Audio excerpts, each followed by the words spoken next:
हाँ तो मेरे प्यारे मित्रों, चलिए करते हैं रामचरितमानस पाठ। भगवान शंकर पार्वती जी को कथा सुना रहे हैं। तुलसीदास जी लिखते हैं कि निश्चर निकर मरण विधनान, रघुपति रावण समर बखाना। रावण बध मंदोदरी शोका, राज विभीषण देव अशोका।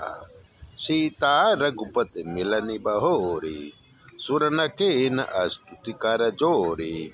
पुनि पुष्पक चढ़ी कपिन समेता, अवध चले प्रभु कृपा निकेता। जेहि विधि राम नगर निज आए, पाए सफिसद चरित सब गाए। कहे सि बहोरी राम अभिषेका, सुरबर नत नृप नीति अनेका।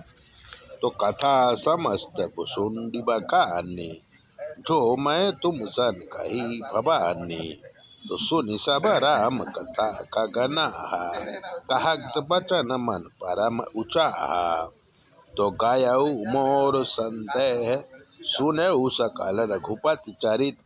भयउ राम पद ने तब प्रसाद बायस तिलक।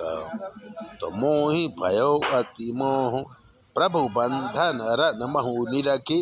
चिदानंद संदो राम विकल कारण, कवन या बल रामचंद्र की जय। पवन सुत हनुमान की जय। बोलो रे भाई सब संतन की जय। जय सीताराम, अरे जय जय सीताराम बोलो, जय जय सीताराम। चल देखिए आनंद लीजिए।